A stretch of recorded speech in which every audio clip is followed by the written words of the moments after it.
We came to Paros, Greece to celebrate my birthday, and right after we booked it, we found it was named one of the best islands in the world. We had saw on socials that October is still perfect timing for visiting, for lesser crowds and cheaper options, and still beautiful weather. And it is beautiful.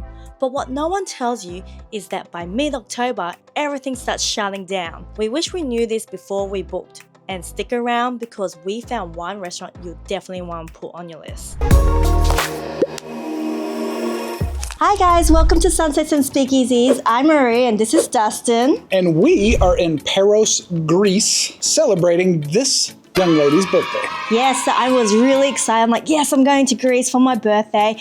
And I saw on Instagram and everything that you should go to Greece in October because it's less crowd, still beautiful. And it is. It is absolutely gorgeous. And after we booked it, we found out that Paros this year was voted the #1 island in the entire world by Travel and Leisure magazine. So we were like really stoked about it. And to be honest, usually I go through and like research a little bit more after we pick a place just to get excited about it. But honestly, I've been really busy with work. And so I didn't do as much researching either. And we got here and it was perfect. Absolutely perfect. Well, before we came here, we actually went to Naxos. And we were here in the second week of October, which things were open, everything was beautiful.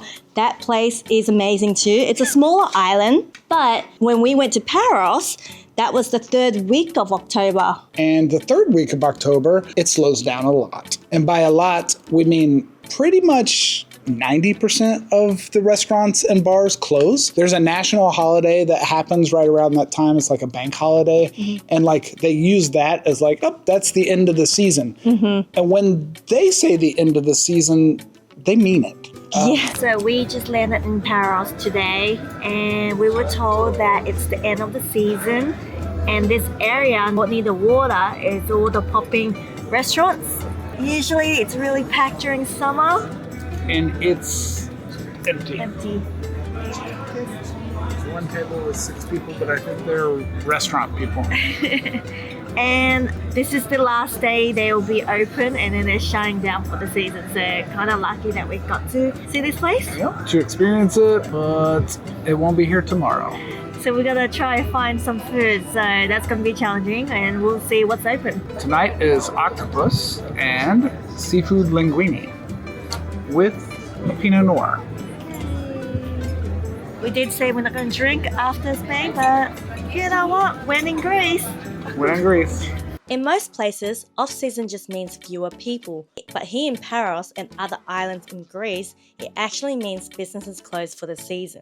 So the experience can be completely different depending on when you come. There are some positives and negatives. All right, let's start off with the positives. Give me 3 positives. I know one of your positives. Okay. And that's because we have gotten some of the coolest, most pretty photos with 0 crowds. There's no one around. We have the run of the place. Doesn't matter if it's morning, noon, or night. It is absolutely gorgeous. The sunsets are amazing. The mornings are amazing. The beaches are empty and beautiful. The water is just like you would expect Greece to be. Yep. And we hit beaches that were magical beaches. And you could tell those beaches would normally be packed. But we were the only ones. We literally drove up onto the beach and it was just like, oh. And we also heard that during summer, it's so crowded that people line up at the restaurant just to get a seat. Here, it was just empty. Like, you're gonna get the really good service, really good food, and food comes fast. Yeah. It came really fast. They cook it on the spot when you order. So I like that. The food, of course, it's Greece. The food is phenomenal anyway, of course. But it was kind of cool that we felt like a couple of times felt like we had the run of the whole restaurant. Yeah, that's true. It was like I rented it all out for her birthday. The weather feels like a cool spring day, sunny but not too hot. The ocean is cold and refreshing, but not really for swimming. And once the sun goes down, it gets windy and cold fast, so bring layers. We hired a car and we were able to tool around the whole island and there was 0 traffic. There were some locals out and about, some construction trucks here and there. They do a lot of rebuilding in the off season. But other than that, it was really nice to like hire a car and go around and spend a whole day. We went with our friend Sarah. We wanted to rent a scooter, but you need a proper motorbike license here. So instead, we rented a car for about 35 euros a day. And honestly, it gave us way more freedom to explore. If you're coming in the off-season, having your own transport really helps. Most places take card, which makes things easier, but it's still good to carry some Euro cash for smaller local spots. Exploring Greece. We're lost. Let's do this. We are lost. Trying to find a cafe that's open. It's low season, so a lot of things are closed. And we're just getting lost in the city. Yay! Right at the port, there's this cool little, I don't know, castle that we're in. Yeah, like a ruin thing. Yeah, kind of a ruin.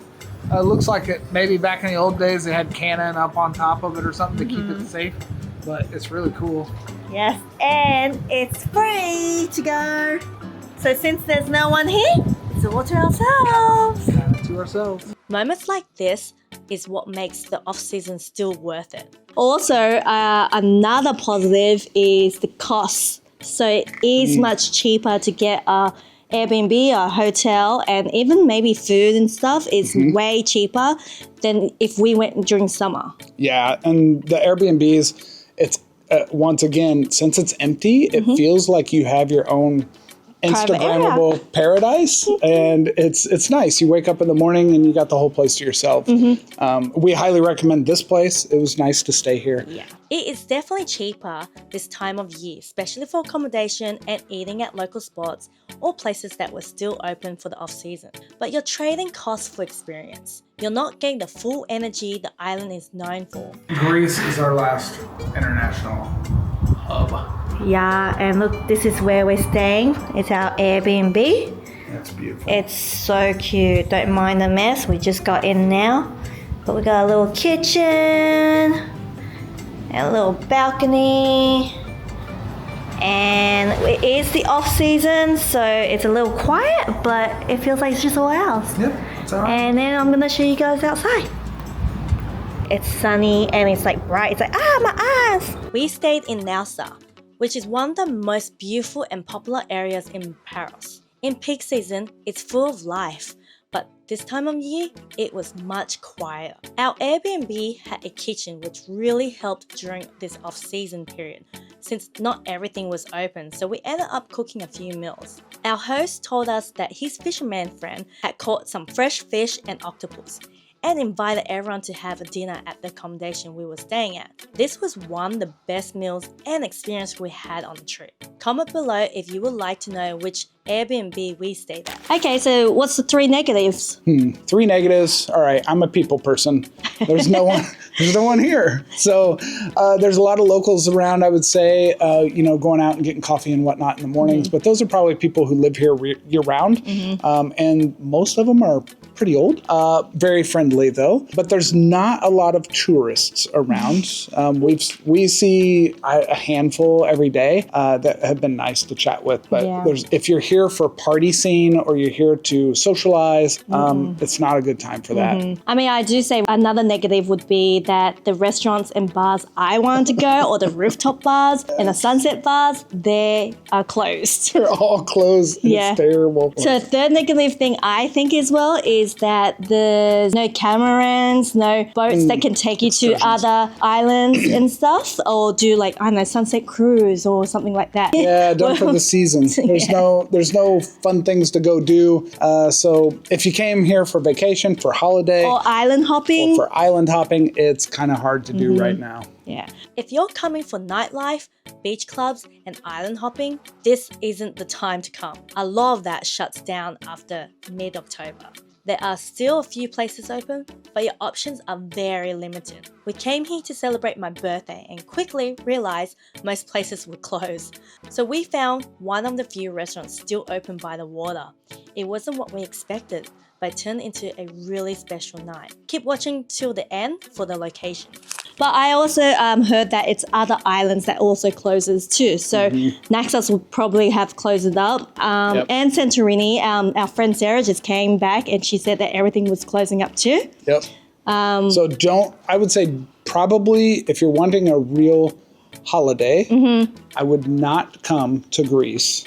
I will not recommend it, but After October, we've had a great time, but after October, I would not come to Greece. it was lucky that we had great Airbnb. If we were stuck in the hotel, yeah, I don't think we'll enjoy it as much. It's okay. It is what it is, but at least we know now. And we got places to ourselves. Beaches that were wonderful, beautiful photo ops areas without the crowds, because the alleyways where you walk and everything are pretty tiny. So if it was summer, you'll be finding those photos. So if it's your first time in Greece, you're better off coming between May and early October. That's when everything is open and the island feels alive. Late October is much quieter version of that. I think if you were going, Athens is fully open, so I would say maybe if you want 3 days here, just to get the photos and the beaches yourself, I think that would be good. That's a great idea. Yeah, if you're going to go to Greece, you could definitely hit Athens, because everyone leaves here to go to Athens.